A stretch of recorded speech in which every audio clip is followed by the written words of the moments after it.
اوس به واورو د پولي پوري ډراما. د پولي پوري ډرامې په تیره برخه کې تاسو واورېدل چې جابر سکندر ته وویل چې د ملک غني کور سیزل کیږي او موږ باید ساتنې لپاره ورشو، سره د دې چې سکندر رضا نه دی.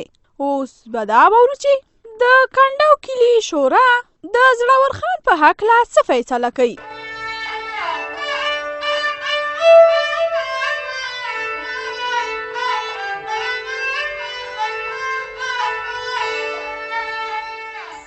تازه ګله وراره وایه که نه، د زړور پاکله دي څه فکر وکړه چې د هغه سره به څه کوو؟ سرداره که ما ورباندې فکر کړی دی، خو مخکې له دې چې زه تاسې سره خپله خبره شریکه کم نو تاسو نه به واورم چې تاسو هم څه فکر کړی و که نه. تازه ګله وراره زموږ فکر څه کې؟ موږ دواړو خو درته خپله خبره وکړه. سرداره کا درته وویل چې لانجه ته غوسه که چې زړور سره څه کې او څه نه، او ما درته وویل چې سړی ما نیولې ما را پیدا کړی، ما دې پرېږدی چې سمې کړم، خو دا را سره ته نه منې. ای هی دنیا دې درته وزګاروم، دنیا هغه په 2 ورځو کې. نو عجب ګل کاکا موږ اوس د بندي سره ظلم څنګه وکړو؟ اخر ولې؟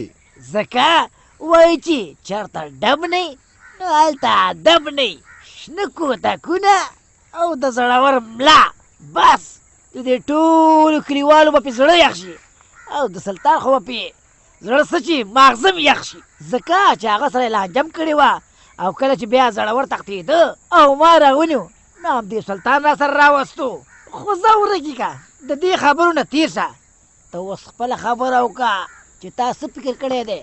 رښتیا وایي تازه ګله وراره، ته خبره وکړه بیا به سره پوه شو. سرداره که ما داسې فکر کړی دی چې په زړور باندې به څه سخته خواري مزدوري وکړو. څه سخته خواري مزدوري؟ ولې تاسو سزا ورکوئ او که کار روزګار ورته پیدا کوئ؟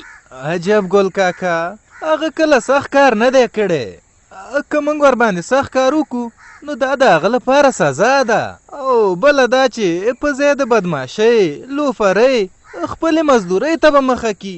ښه بس بیا خو تیار د سربند کار روان دی، په همدې کې دې کار واخلئ. عجب ګل ښه خبره وکړله تازه ګله وراره، بس نو د سربند کار ته یې ورمخ که. عجب ګل کاکا دا کار به له خیره سره ته وکړي، موږ به په تړلو لاسونو تا ته زړور حواله کړو او ته به ورباندې هلته کار کې. تاسو ته اوس بېغمه شئ، سړی راته پرېږدئ، کار په ما شو په ما. خو ګوره چې چېرته درنه ونه تښتي. ولې داسې اسانه ده چې زه ذمهواري اخلم نو په ځان کې دا طاقت م ګورم چې قدم به م رانه وانخلي، قدم چې تښتېدلی او را مې وسته، اوس چې لا بندي دی اوس به رانه څنګه تښتي.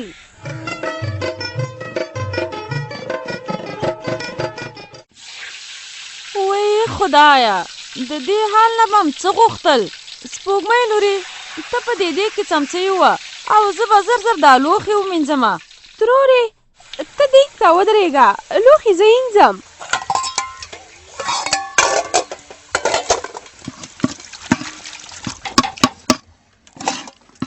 سر مورې دا تاسو د دې ډوډۍ نه څه شی جوړ کړه؟ ډوډۍ تیارېږي که نه؟ سمه ده اوښ غوښه هم په اور باندې کړې ده. نو ته څه کوې؟ ته خو بس تیاره ډوډۍ غواړې، ته کور د حاله خبر نه یې چې په موږ باندې په کور کې څه تېرېږي. څه در باندې تېرېږي؟ څه سخته څه تنګه؟ ولې څه چل دی؟ ملک ماما خو نا اوسګاره یو که نه؟ میلمانه دې لږ و چې تا وسله والم راوسته؟ دا وګوره لا مخکیني لوښي پراته دي، هغه هم نه دي اینځلي، اوس نوره ډوډۍ تیارو. په 2 کسانو خو دا کار نه کیږي. زه کله مینې ته لاړه شم هغه وزنګوم، کله پخلي ته راشم، او ترور همدلته په پخلنځي کې ناسته ده، دا غریبه خو سرګرولو ته نه اوسګارېږي. تاسو د کار نه یې، تاسو که د بل کاله ښځې وای نو دا ټول کارونه یې په یو شیبه کې کول. وده یاسر پلاره نو ته په دې وسلوالو باندې څه شی کې؟ کور ورباندې ساتم، کور د کور ساتلو ته مې راوستي دي، او دوی چې هر څه غواړي موږ باید ورته تیار کړو. نو دا خو ته د کور د سوځېدو لپاره نوره لاره برابرې. ګوره د یاسر پلاره دا خلک رخصت کا خیر دې پکې نشته دی څنګه مې پکې خیر نشته دی چې وسلوال زما د برجونو نه ښکته شو نو بیا شورا ته ګوره چې څومره ګواښونه راته کوي دا خو مې د شورا د کبله دا وکړه چې د هغوی د ګواښونو نه خلاص شمه خو د شورا د ګواښونو نه په دې نه خلاصېږي ته چې خلکو ته خطر پیښې وسلوالو سره لاس لري نو شورا به خامخا ستا کور سیزي په زیاده دې چې وسلوال کور ته راولي لاړ شه شورا سره خبرې وکړه د تیرو بخښنه وغواړه او په راتلونکي کې شورا سره همکاري وکړه هم به زموږ ژوند ښه شي او هم د خلکو پرېږده نصیحتونه دي ته اوس ماته نصیحتونه کوې تکړه شئ خواړه تیار کړئ چې هلته وسلوال وکړي دي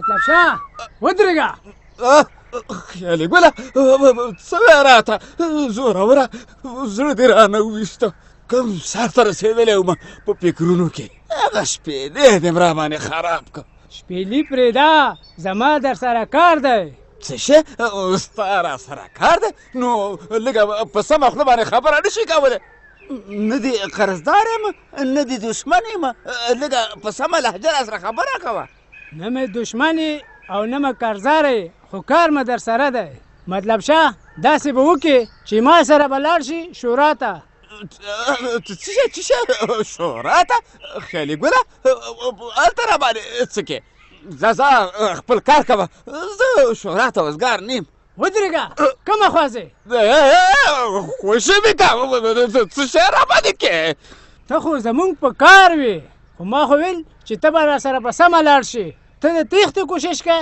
تښتېدلی نه شي څه کوې تښتېدلی نه شي ولې څه سم دی مطلب شه زورونه مه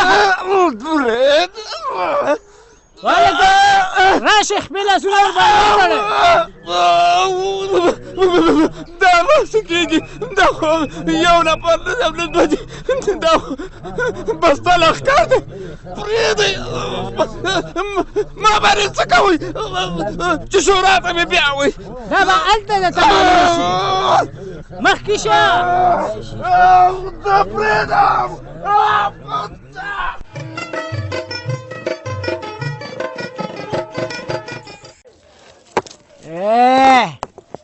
زړور خانه څنګه داسې رټ رټ ګورې شابه څه وکړم شابه وی څه وکړم ولې دا نور خلک څه کوي ګورې نه شابه دغه تیږې نه دي دا یو دانه ویسه هغلته چې باره کې ولګئ ته ما همدې ته راوستی چې دا تیږې در باندې ویسم څه زه به اوس تیږې وړم نه ته تیږې ولې وړې دلته خلارې کښېنه زه به درته پستا مستا حلوا پخه کړم حلوا وخوره چې تیږې نه وړې که نه نو ما تا دپاره غټ کوتکي راوړي دي په خدای چې ډډو ته یې درته نیسمه تورنه ما اجازه اخیستې یا والو ته ځان ټینګ که او یا دغه دی پسې کار وکړه دا ته ښه نه کې عجب ګل کاکا چې ته په ما باندې دا غټې تیږې وړي چې زه ښه نه کوم نو تا د کومه ښه کار کړی دی د پردي کور مخکې دې ډزې کړي په پردۍ جلۍ دعوه کړي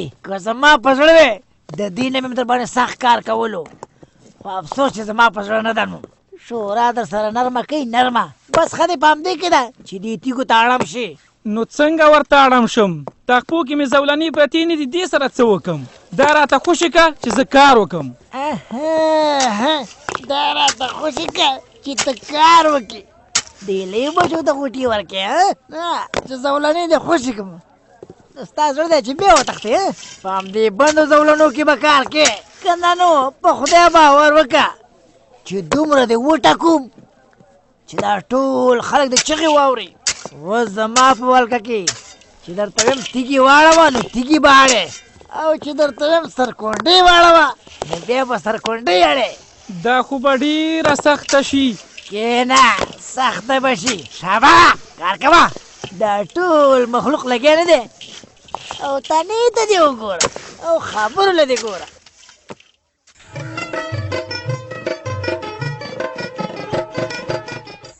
ښه ملا صاحب دا د څو ورځې وشوې فکر کوم چې مرغاني باندې د کور سیزلو اوازې څه تاثیر ونه کړ نو ښه به دی چې موږ او تاسې لاس په کار شو یو ښه قوي ډله برابره کړو او په غره باندې حمله وکړو.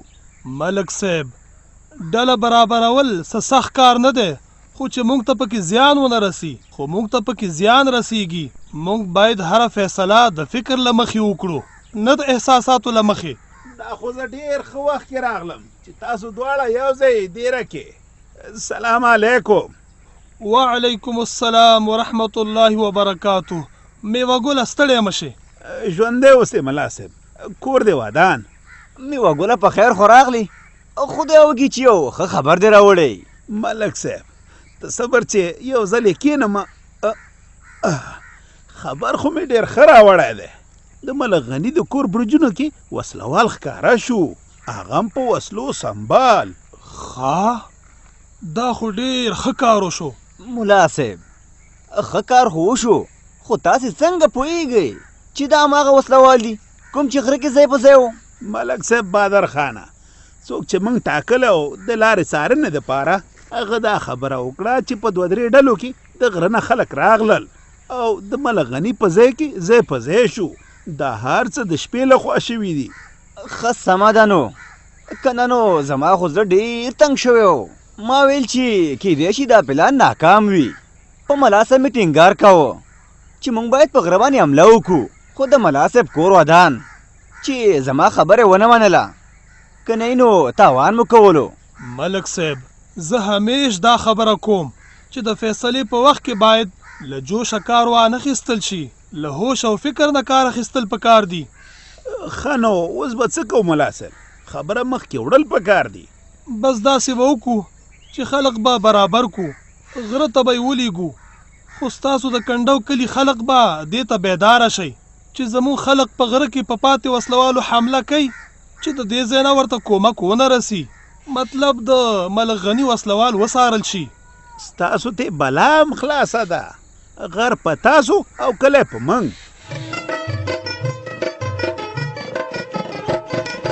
فریده دا ګوره ته ښه نه کې چې تا زه په خلکو باندې ونیولم او دلته دې راوستم. زه خو څه وړوکی سړی نه یم د شورا اپوزیسیون یم اپوزیسیون او ته ما سره داسې کې او بیا دې ما ته خلک په کوم دلیل په لاره کې کېنولي وو؟ په همدې دلیل چې ته د غره غاړې ته څه شي ته ځې راځې دا ستا په عقله دریم ثبوت شو. دریم یو ځل دې د سربند دیوال وران کو بل ځل هلته د شپې لیدل شوی وي بم دې کېښوده او دریم ځل دا چې ته غره ته ځې راځې.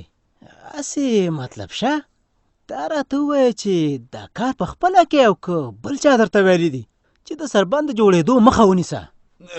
انجینر صاحب فریده نه مې ګوره د سربند سره څه کار شته او نه مې ورته بم ایښی دی خو ما ته داسې معلومیږي چې ته د شورا اپوزیسیون ختمول غواړې اوس ورته هسې انې بانې ګورې تر څو چې میدان درته خالي شي او بیا چې د شورا په مشرۍ کې څه دې زړه غواړي هغه وکړي. نه مطلب شه خبره بل خوا مه وړه ما چې درنه کومه پوښتنه کړې ده بس د همغه جواب راکړه. اله راته ووایه چې ولې دا کارونه کوې ته چا په لمسون؟ انجینر صاحب درته مې وویل که نه چې زه دا کارونه نه کوم زه د هېڅ نه خبر نه یم نه مې بم ایښی او نه راته په هکله څه معلومات شته. ښه سمه ده نو مه قانع کېږه. خیالي ګله و خیالي ګله په خیالي ګل باندې څه کې ته لږ صبر وکړه هغه د دې لپاره غواړم چې تا بوزو بندي دې کړو. دا څه وی ده هسې مې بندي کوئ بې ګناه بې خطا مطلب شه دا به بیا هلته بندیخانه کې معلومه شي چې ته بې ګناه او که ګناهګار. راشئ اله هلکانو چې دا بوزو.